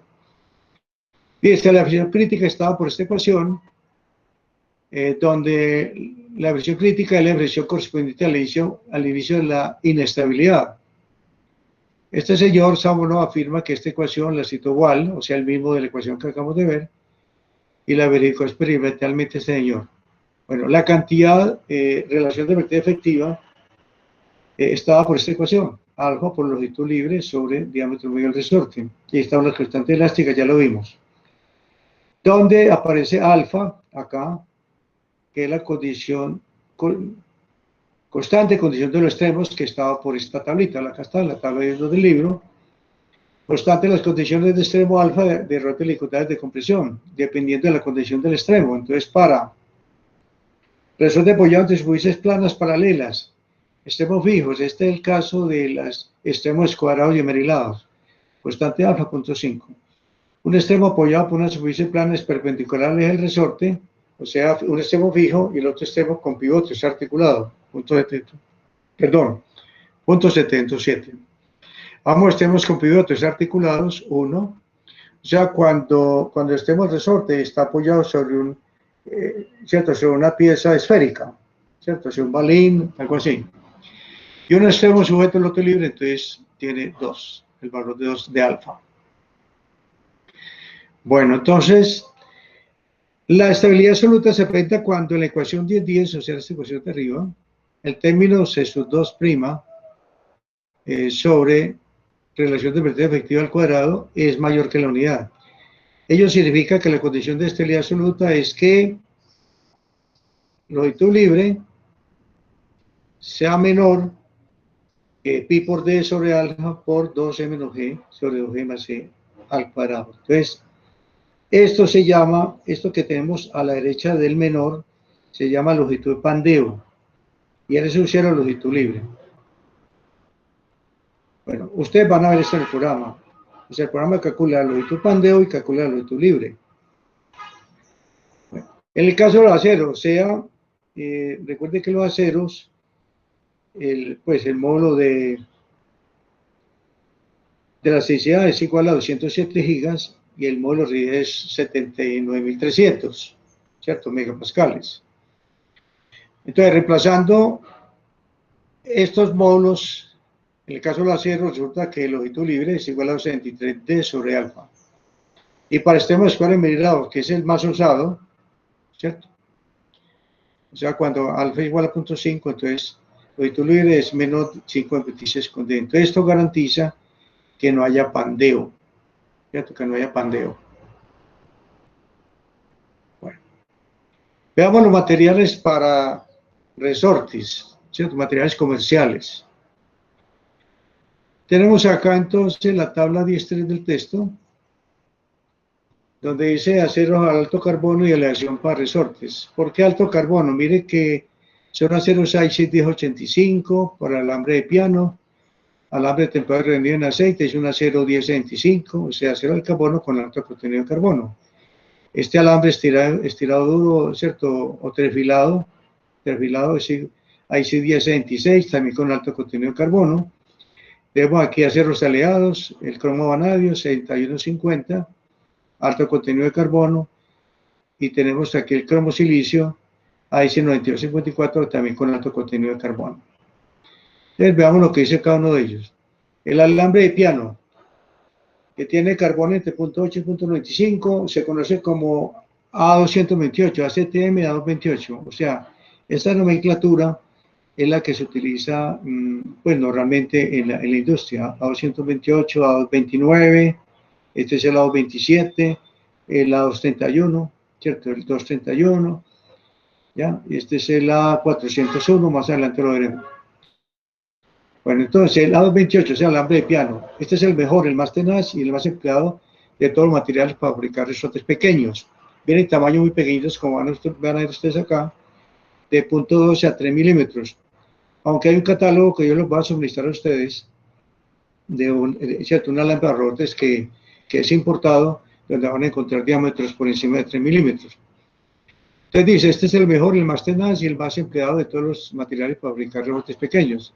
Presenta la mayor resistencia a la tensión y puede soportar mayores esfuerzos ante cargas repetidas que cualquier otro material para resortes, o sea, para caso de fatiga. Disponible en diámetros de 0.7 milímetros, no se emplea a temperaturas mayores de 120 grados centígrados o a temperaturas bajo cero.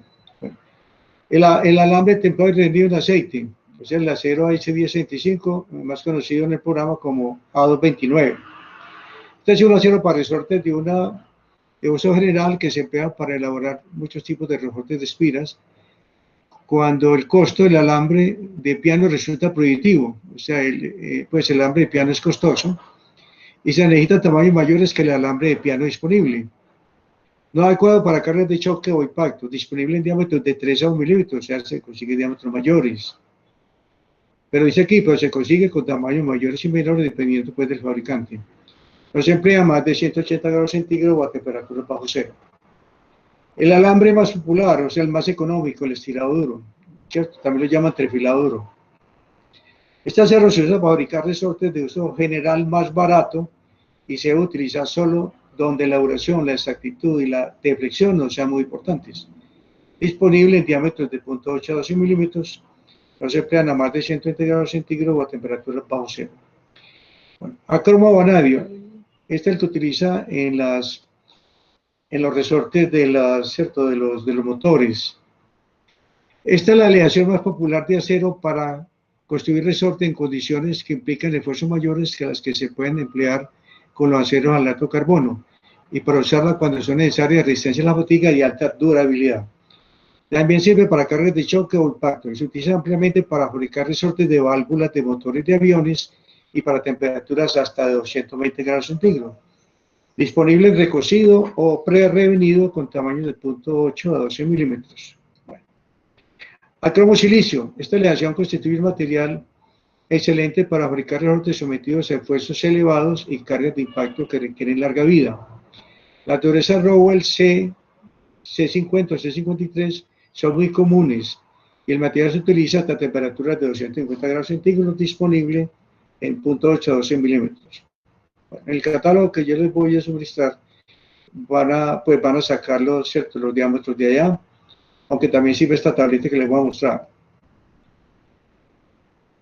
Esta tablita que venía en las ediciones anteriores de Chicle ya no viene.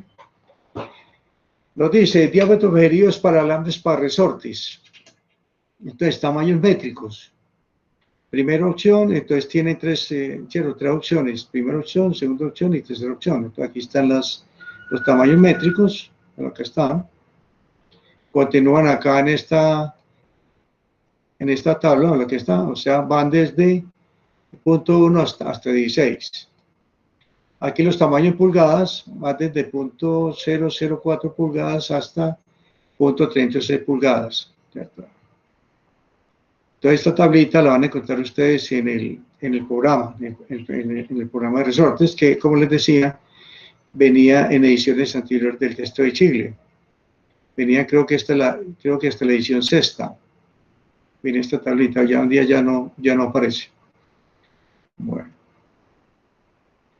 La tabla 10.4 nos sirve para hallar la resistencia a la tensión que tienen estos materiales. Entonces, tenemos ahí los distintos materiales con su denominación ACTM, A228, A229, A227. Estas denominaciones son las que aparecen en el programa, A228, A229, A227, etc. Bueno, entonces, la resistencia última es igual a A dividido el diámetro del alambre elevado a la M, donde aquí tenemos entonces el exponente M, ¿cierto? Y tenemos aquí los valores de A, tanto el sistema inglés como el sistema métrico. Y además tenemos el costo relativo al alambre, ¿cierto? Esto es muy importante para hallar lo que vamos a llamar más adelante cifra de mérito. O sea que nos va a determinar de una serie de materiales que escogemos para fabricar resortes, cuál es el más económico. Entonces, para eso vamos a necesitar este costo relativo del alambre, que está en esta tabla, que también la van a encontrar ustedes en el programa. Bueno, la tabla de 10.5, propiedades mecánicas de algunos alambres para resorte. Aparece otra vez alambre de piano, alambre estirado duro, témpano de aceite, resorte de válvula, cromo vanadio, cromo silicio y otros materiales más: acero inoxidable, bronce fosforado, cobre, berilio, aleación y conen. Bueno, vemos cómo el EIR, o sea, el módulo de rigidez y el módulo de elasticidad en los alambres de piano y alambre estirado duro van a depender también del diámetro del alambre. Lo que no ocurre con otros materiales. En otros materiales es directo. Usted con el material encuentra al frente el módulo de elasticidad y el módulo de rigidez en los dos sistemas. Entonces tenga cuidado si escogen alambre de piano o escogen alambre estirado duro. Tengan en cuenta que depende también del diámetro del alambre. Tengan en cuenta ese detalle. Bueno. Esfuerzos de torsión. Máximos permisibles de rote, licuidez y compresión de aplicaciones estáticas. Entonces, el esfuerzo calculado con esta ecuación que vemos acá, este esfuerzo, ¿cierto? Donde vamos a reemplazar K sub S por K sub B, lo vamos a comparar con estos esfuerzos de torsión máximos previsibles, ¿sí? Cuando tenemos aplicación estática, o sea, cuando la carga es fija, la carga constante, como porcentaje máximo de la resistencia a la tensión. Entonces, aquí tenemos los materiales: alambre de piano, estirado en frío, tenemos témpano revenido, y aceros de baja aleación, aceros inoxidables de aleación no ferrosas. Antes de la remoción de deformación, entonces esto sería 45% de la resistencia última, 50% de resistencia última, 35 y 35% de resistencia última. Y después de la remoción de la deformación, se acostumbra a trabajar antes de la remoción de deformación. Vamos a ver qué es esto, qué es remoción de la deformación. La remoción de deformación o predeformación es un proceso que se emplea en la manufactura de resorte de compresión para introducir refuerzos residuales útiles. Esta tarea se realiza alargando el resorte más allá de lo necesario y luego comprimiéndolo hasta su longitud sólida. Esta operación deforma el resorte hasta la longitud libre final que se requiere y puesto que la resistencia elástica torsional se ha excedido, introduce refuerzos residuales opuestos en dirección a los inducidos en el servicio. Los resortes que experimentarán predeformación se deben diseñar de manera que del 10 al 30% de la longitud libre inicial se remueva durante la operación. Si el esfuerzo en la altura sólida es mayor que 1,3 veces la resistencia elástica torsional, puede ocurrir distorsión. Si el esfuerzo es mucho menor que 1,1 veces este límite, resulta difícil controlar la longitud libre del resorte. La remoción de la deformación incrementa la resistencia del resorte, por lo cual es muy útil cuando el resorte se emplea para fines de almacenamiento de energía. Sin embargo, la remoción de la deformación no se debe utilizar cuando el resorte se somete a la fatiga. Entonces, por eso vamos a utilizar antes de la remoción, o sea, estos porcentajes antes de la remoción de la deformación. ¿Ya? Bueno. Entonces vemos ahora que la carga, cuando el resorte está completamente comprimido, o sea, carga al cierre, es igual a 1 menos el rebase fraccional al cierre por la fuerza máxima. Además de la relación y propiedades del material para resorte, se pueden recomendar algunas condiciones de diseño. Entonces, esto es lo que vamos a tener en cuenta. El AC que ustedes seleccionen debe estar entre 4 y 12. El número de espiras activas que les dé el programa debe estar entre 3 y 15. Si se sale este rango, le va a salir un error en el programa. Rebase fraccional al cierre, mayor o igual a 0.15. Factor de seguridad estático, mayor o igual a 1,2, donde es igual a esto. A esta resistencia que vimos acá. Esta resistencia, tenemos la tabla 16, que es S sub SY dividido por T sub S. O sea, el esfuerzo cuando el resorte está completamente cerrado, porque mire que la carga a utilizar es la estando completamente cerrado, o sea, F sub S. Ese valor debe ser mayor o igual a 1,2, esto lo calcula el programa también. Donde N sub es el factor de seguridad, el cierre, o sea, altura sólida. Cuando se considera el diseño de resorte por un alto volumen de producción, la cifra de mérito puede ser el costo del alambre a partir del cual se enrolla el resorte. La cifra de mérito sería proporcional al costo relativo del material, la densidad de peso y el volumen. Entonces, el CDM es costo relativo del material por el peso, o sea, peso específico por el volumen. Gamma es el peso específico por pi2, diámetro del alambre al cuadrado, número de espiras totales por el diámetro medio sobre 4. Bueno, para realizar comparaciones entre aceros, puedo omitirse el peso específico gamma.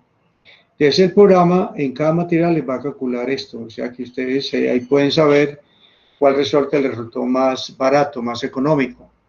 ¿Sí? Entonces, todo esto lo debe cumplir el cálculo estático. Bueno, también ¿qué debemos cumplir? Tolerancias diametrales. ¿Por qué? Porque cuando un resorte está, por ejemplo, de un agujero, al usted comprimirlo, él se expande. Entonces debemos tener en cuenta una tolerancia en el agujero donde le vamos a alojar el resorte para que él no vaya a chocar contra las paredes y evite que le ejerzamos la fuerza debida al resorte.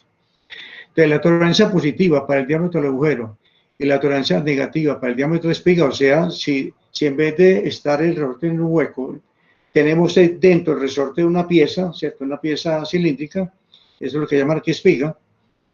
Entonces, dice, la tolerancia positiva para el diámetro del agujero y la tolerancia negativa para el diámetro de la espiga, o sea, lo que va por dentro del resorte, donde se instalará el resorte es. Entonces, el diámetro medio debe ser igual a 0.5 pulgadas. ¿Cierto? La tolerancia es más o menos 10% del diámetro medio. O sea, que el diámetro, ¿cierto? El diámetro mínimo, ¿cierto? Del agujero es igual a 1 con 1 de más el diámetro, o sea, 1 con 1, el diámetro medio del resorte más el diámetro del alambre. Y el diámetro de la espiga, o sea, de la pieza que va por dentro del resorte, el diámetro máximo es igual a 0.9 d menos d. Cuando diámetro medio es menor o igual a 0.5. Cuando es mayor a 0.5 pulgadas, la tolerancia es más o menos 5% del diámetro medio. Entonces, el diámetro máximo del agujero, el diámetro mínimo, perdón, del agujero, para que no va a chocar pues, el resorte contra las paredes, es 1,5 D más D, y el diámetro máximo de la pieza que va por dentro, 0.5 D menos D. Esto también está en el programa. Todo esto está dentro de las celdas del programa en Excel. O sea que también lo podemos chequear. Bueno, veamos la fatiga. Carga por fatiga de rebote licuidal de compresión. Los rebotes casi siempre están sometidos a carga por fatiga. En muchos casos el número de ciclos de vida que se requiere puede ser pequeño. Por ejemplo, varios miles en el caso de un resorte de candado o de interruptor. Sin embargo, el resorte de válvula de un motor de automóvil debe sostener millones de ciclos de operación sin falla, por lo que debe diseñarse por una vida infinita. Te les voy a mostrar ese caso acá. En la figura, esta que ustedes ven acá, se muestra un diseño de tren de válvulas automotriz. ¿Cierto? Al girar la leva, va aquí la leva, ¿cierto? Está hablando del árbol de levas, hace que la varilla de empuje suba. La varilla de empuje, la que está. El balancín gira, balancín tenemos la parte superior, y oprime hacia abajo el vástago de la válvula. Y la válvula se abre. Aquí está. Se empuja hacia abajo y la válvula se abre. Al mismo tiempo, el resorte que rodea el vástago, aquí está, se comprime y almacena energía. Claro, cuando está comprimido acá. ¿Sí? Al continuar girando la leva, permite el movimiento del tren de regreso a su posición original. Este movimiento se hace miles de veces.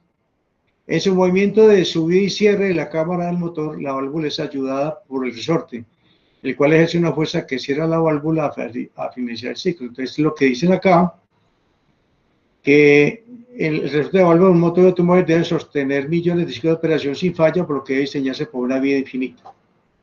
Para mejorar la resistencia de la fatiga de resortes cargados en forma dinámica suele usarse el martillado, esto es lo que llaman granallado.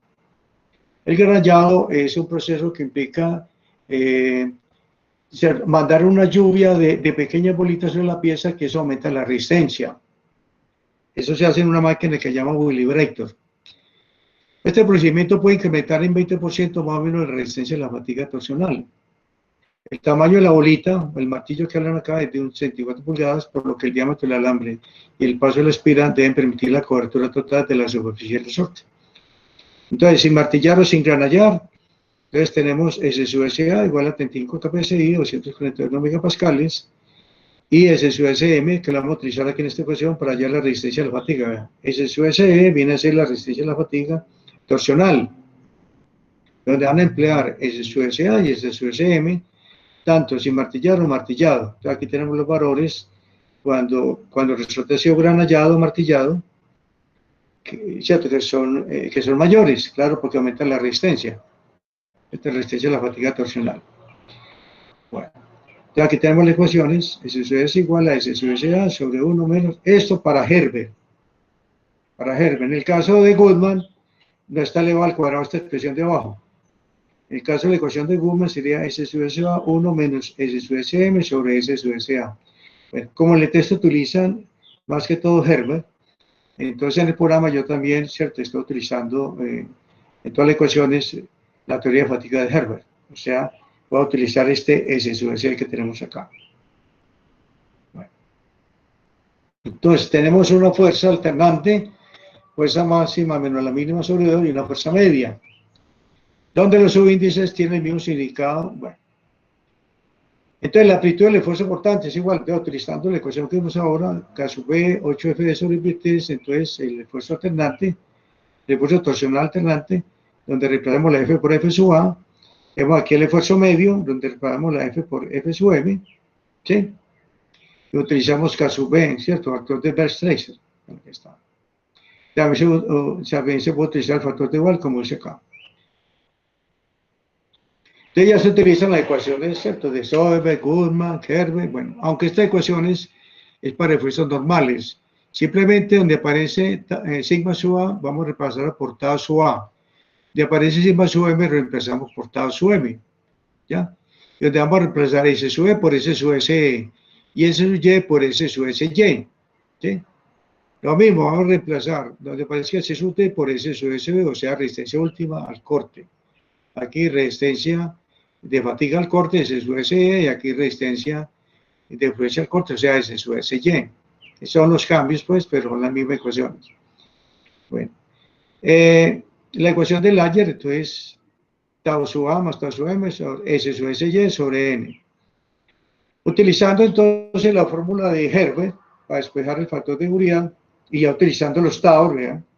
Y utilizando S sub SU en vez de S sub T, y utilizando S sub SE en vez de S sub E, tenemos que esta es la ecuación donde la resistencia última al corte es igual a punto de resistencia última a la tensión, como ya vimos en otros elementos de máquinas anteriormente. Entonces, estas son las ecuaciones que maneja el programa. Y la ecuación de Herbert, reemplazando los sigmas por tau, y la S sub S sub T por lo que ya acabamos de ver. Bueno. Otra cosa importante en los resortes es, cierto, la falla por vibración. Entonces, frecuencia crítica de resortes helicoidales. Si una perturbación crea una onda en un extremo de una alberca, viajará a lo largo de esta, se reflejará de regreso en el extremo lejano y continuará de este movimiento hacia adelante y hacia atrás hasta que finalmente se amortigüe. El mismo efecto que ocurre en los resortes helicoidales se llama oscilación del resorte. Si un extremo de un resorte de compresión se fija contra una superficie plana y en otro extremo se produce una perturbación, o sea, se comprime, se origina una onda de compresión que viaja hacia de un extremo al otro exactamente como la onda de la alberca. Cuando los resortes helicoidales se emplean en aplicaciones que requieren un rápido movimiento alternativo o recíproco, el diseñador debe tener la certeza de que las dimensiones físicas del resorte no provocarán una frecuencia vibratoria natural cercana a la frecuencia de la fuerza aplicada, pues podría ocurrir el fenómeno de resonancia que causaría fuerzas perjudiciales, puesto que el amortiguamiento interno de los materiales para fabricar resortes es bastante bajo. O sea que fallaría por vibración. ¿Sí?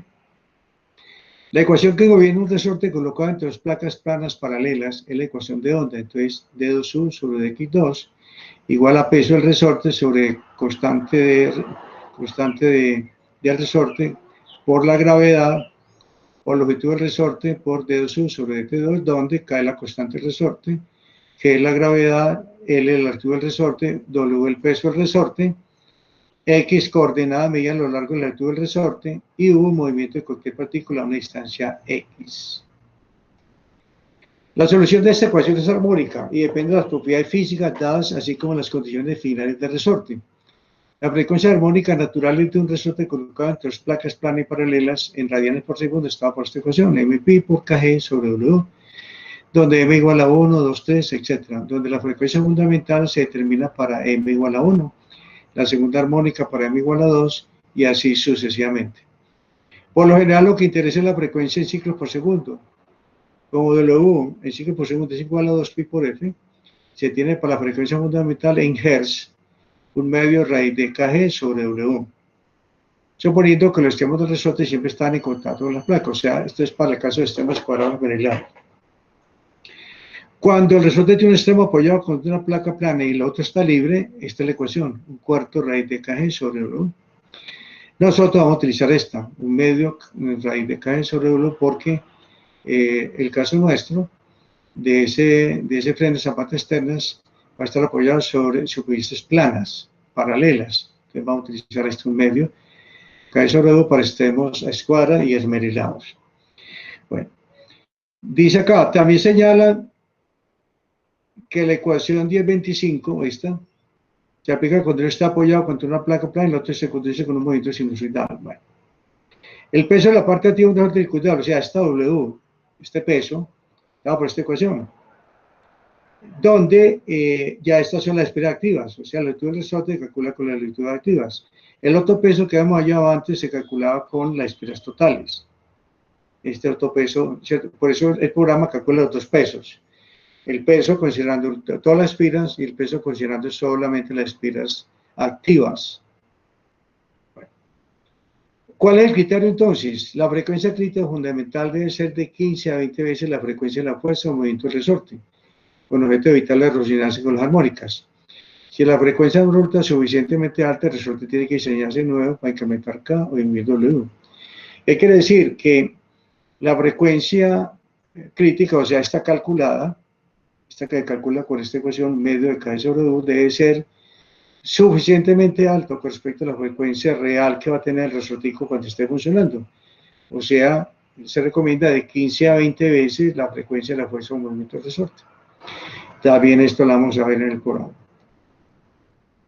Bueno, entonces vamos a calcular el resorte. Entonces, con los datos que nos dio el freno, ¿cierto? Entonces, el freno nos dio el radio del tambor, 127, el ancho del tambor 124, el ancho del revestimiento de 98 milímetros. La distancia A, o sea, la distancia que va desde el centro del tambor a la articulación, 212,09 milímetros. El ángulo alfa, ¿cierto? El ángulo que forma entonces la distancia A con respecto a una línea vertical, si ya lo vemos, vean, el ángulo alfa es ese angulito que forma A, que es la distancia desde el centro del tambor a la articulación. Si unimos eso con una línea, el ángulo formado por esa línea, con respecto a esta línea vertical, es alfa, ¿cierto? Ese es alfa. Bueno, la distancia Y, que es esta distancia, está acá desde la articulación al centro del tambor. La distancia C, que es esta distancia, desde la articulación a la aplicación de la fuerza al resorte, que también lo calcula el programa, la fuerza de freno, o sea, la fuerza del resorte, ¿cierto? La fuerza que hace el resorte de compresión. Y vamos a, bueno, entonces, tenemos que la distancia de X, ya vimos anteriormente cómo calculaba la distancia A por el seno de alfa, ¿cierto? Bueno, todo esto nos lo calculó entonces el programa de frenos. Entonces, ¿qué tenemos acá? Entonces, o sea, el freno, ¿cierto? Está activado ahí. Está activado, ¿cierto? Por la acción del resorte.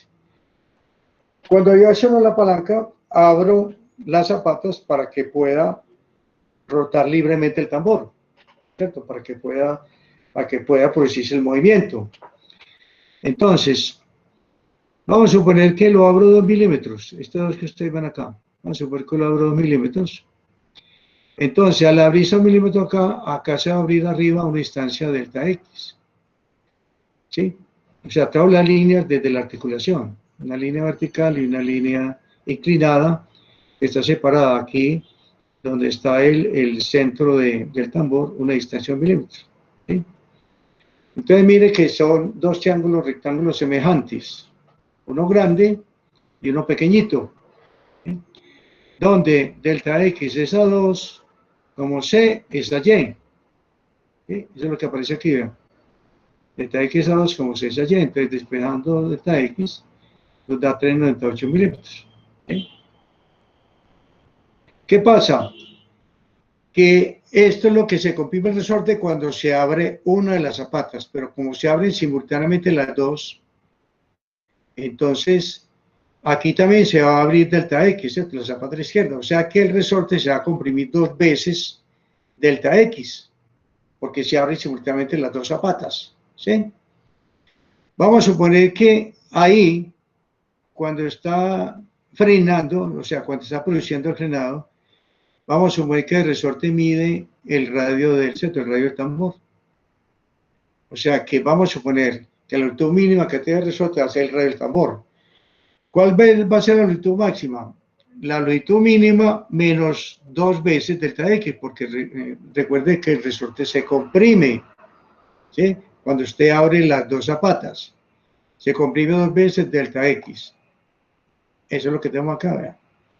La longitud mínima arriba del tambor, longitud máxima del resorte, o sea, cuando está sometido a la carga máxima, es la longitud mínima menos veces delta X, o sea que nos da 119,04. Entonces tenemos una longitud mínima de 127 milímetros y una longitud máxima. A esto se refiere sometido a la carga mínima y a esto se refiere sometido a la carga máxima, o sea, a mayor carga, más pequeño es el resorte. Bueno, entonces la carga mínima va a ser la que nos dio el programa, ¿cierto? 2401, Y vamos a suponer que cuando él se comprimió 2 veces delta X, va a ser un 15% mayor que la fuerza mínima. Esto lo supone uno. O sea, usted supone, yo le recomiendo entre 10 y 20%, suponer la carga máxima por encima de la carga mínima. En este caso, suponiendo 15%. Ya multiplico 1401 por 1.15, o sea que me aumentó la fuerza mínima un 15%, queda 2731,15. Bueno, entonces estos son los 4 datos que va a entrar al programa. Voy a entrar carga máxima, carga mínima, longitud sometida a la carga máxima y longitud sometida a la carga mínima. Entonces abramos el programa.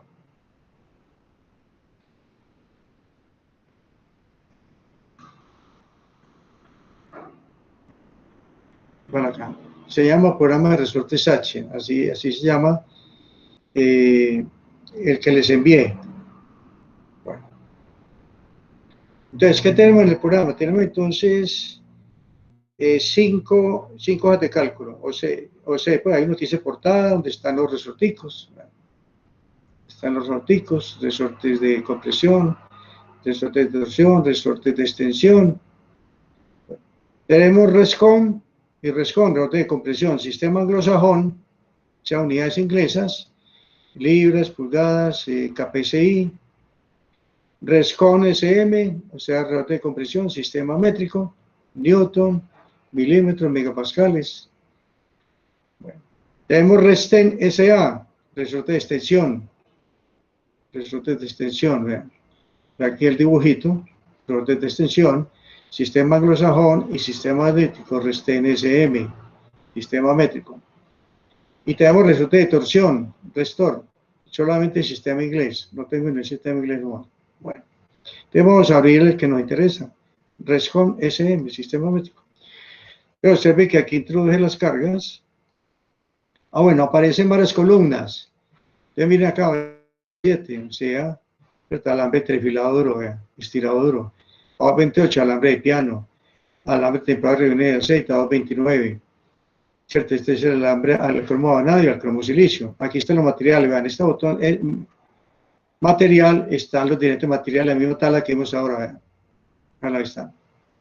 Para que lo lean antes de utilizar el material, para que se acuerden entonces de cuáles son las restricciones que tienen ellos, ¿cierto? Sobre todo en tamaño. Bueno, de la tabla, de una de las tablas que vemos ahora, ¿cierto? Para allá les hizo usted, yo les coloco aquí en Z blanca, pues para que no la modifiquen, la constante A y la constante M. Recordemos que la resistencia última de cada material era igual a ¿cierto? Dice usted igual a A sobre D a la M, ¿cierto? Entonces, ya están los valores de la tabla que vimos anteriormente. Usted entra el índice del resorte. Vean, aquí hay una nota, vean, recomendado entre 4 y 12. Entra usted al botón D y encuentra la tablita de los diámetros, ¿cierto? De alambre, la que les comentaba ahora, vean, en la tablita ahí. Métrica y pulgadas. De ahí van a sacar entonces el diámetro del alambre. O sea, tomamos de ahí, ¿cierto? Son diámetros normalizados para alambres de resortes. O pueden tomarlo también del catálogo de alambres para resortes que les voy a enviar. Bueno, la línea robusta, o sea, rehace fraccional al cierre, hay una nota, vean. Debe ser mayor o igual a 0.15, le recomiendo 0.15, es el valor mínimo. Bueno, a continuación el programa nos calcula entonces, bueno, yo les coloco el costo relativo del alambre en la tabla, ¿cierto? Para cada uno de ellos. Bueno, ¿qué nos calcula el programa? El diámetro medio, nos calcula el diámetro medio, nos calcula el K sub S, nos calcula la resistencia última de la tensión, con esta A y esta M, nos calcula el esfuerzo torsional, después de la tabla donde era función de la resistencia última, después del material. ¿Sí? Es el SY, nos calcula la carga al cierre, recuerde que es 1 más el realce fraccional por la carga máxima, nos calcula el esfuerzo al cierre, o sea, el tau sub S, factor de seguridad, vean, donde hay una nota que dice que debe ser igual a mayor a 1,2, vean. Esta notica, ¿cierto? Que no está fallando uno, está fallando el alambre de piano. Bueno, mire que están valores cercanos a, ¿cierto? 1,2, vean. 1,28, 1,24, 1,32, 1,5. Bueno, nos calcula constante resorte con la ecuación delta F sobre delta L. Como están dados esos valores, entonces lo calcula así, delta F sobre delta L. Bueno, ¿qué más nos calcula el programa? Nos calcula...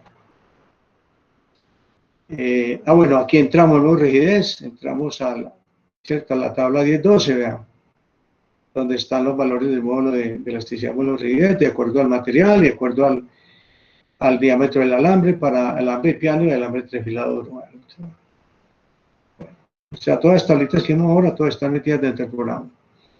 Bueno, nos saca un error en el material A227, o sea, el alambre trifilado duro. ¿Por qué?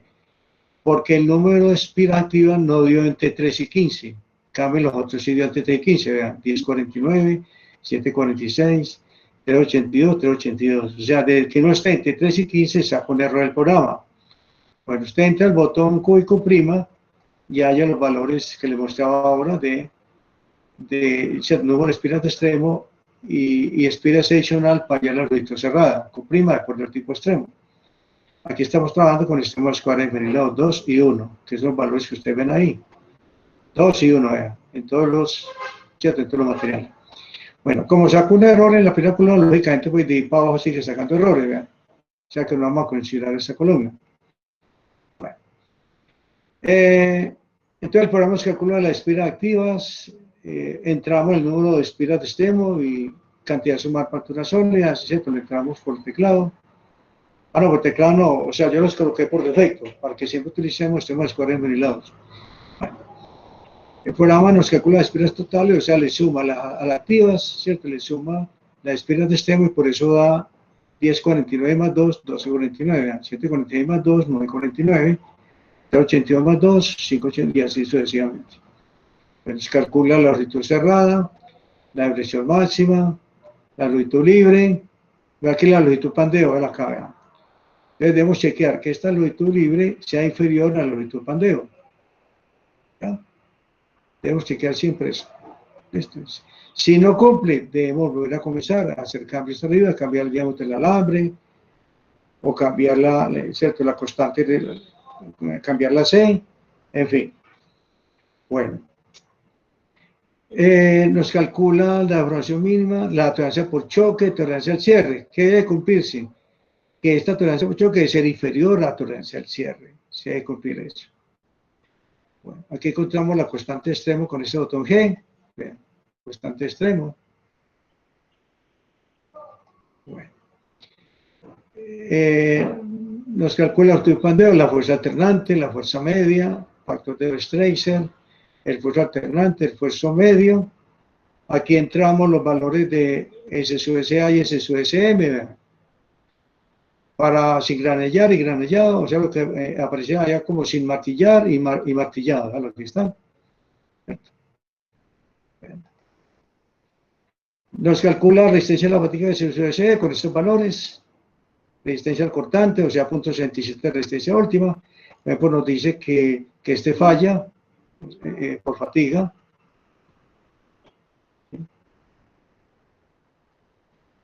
Bueno, es el alambre de piano, ¿cierto? Si no falló estáticamente, pues también nos está fallando por fatiga. Los otros no están fallando, ¿verdad? Otros no están fallando. Bueno, nos calcula entonces el peso específico. No, este es un dato que se encuentra en la tabla 5 del texto, el peso específico de los materiales. Para el acero es 76,5 kilonewton por metro cúbico. Nos calcula los dos pesos de resorte, vean. Peso de resorte 1, peso de resorte 2. Peso 1 para hallar la cifra de mérito, que es el peso de resorte 1, donde trabaja con las espiras totales. Y el peso de resorte 2 va a calcular la frecuencia crítica, donde trabajamos con las espiras activas. ¿Sí? Bueno, nos calcula la frecuencia de aceleración de gravedad, que no es con 81 metros por segundo cuadrado, aunque este es gris, pues no lo deben cambiar. Nos calcula la frecuencia crítica y la frecuencia de operación. Entonces, ¿cierto? ¿Qué hizo el programa? Dividió la frecuencia crítica por 20, o sea que esta es la frecuencia máxima a la cual puede funcionar el resorte en operación. Nos calcula la cifra de mérito. Bueno, como este falló, o sea, este tuvo un error en las espiras activas este nos falló por fatiga y por falla estática, entonces no los vamos a considerar los dos primeros, y considerando los otros tres materiales, ¿cuál es el más barato de todos ellos? Este, ¿verdad? Menos punto 28, 0,84, porque los otros son más caros. Entonces yo escogería, para hacer el plano, escogería entonces este alambre templado y reunido en aceite, el A229 con estas dimensiones. Entonces el resorte calcula aquí las dimensiones, el programa, perdón, calcula todas las dimensiones del resorte para hacer el plano. Nos calcula el diámetro de eje máximo, diámetro de agujero mínimo, nos dice el tipo de extremos, excepto el acabado que está aquí, vean. Hacemos clic en la celdita para los diferentes acabados, liso, bardín negro, baño de cadmio, baño de zinc, bueno, listo. Bueno, nos calcula el diámetro de eje máximo, el diámetro de agujero mínimo, en caso de que vamos a colocar el resorte dentro de un agujero. Bueno, y aquí está el planito del resorte, que es lo que se va a acotar, longitud libre, diámetro exterior, ¿cierto? Longitud sometido a la carga mínima, longitud sometido a la carga máxima, con tolerancia de más o menos 10%, esta es la altura sólida, o sea, la longitud cerrada, el SUS. Aquí damos el material, o sea, el diámetro del alambre, el material, el acero estirador, bueno, número de espiras totales, número de espiras activas, tipo de extremos y el acabado. ¿Ya? Entonces, ya en la próxima clase vamos a manejar directamente el programa, o sea, vamos a entrar los valores del programa, ¿cierto? Y vemos los otros resortes, el resorte de extensión y el resorte de torsión. ¿Alguna pregunta? ¿Está ahí todo bien? Sí, profe, todo bien hasta ahora. Bueno, listo. Bueno, entonces, ya con esto, ¿cierto? Con la parte que hemos estado, ya ustedes pueden hacer también la parte del resorte. Ahí les enseñé pues el procedimiento. De todas maneras, vamos a ver los otros dos resortes que pueden ver cómo se diseña, el resorte de extensión, porque también son utilizados en la industria automotriz. Lo veo con el resorte de torsión. Bueno, entonces, si no hay preguntas, entonces nos vemos Dios mediante el próximo miércoles. Profe, Un momentico, yo dejo de grabar, niña. Un momentico, tener grabación.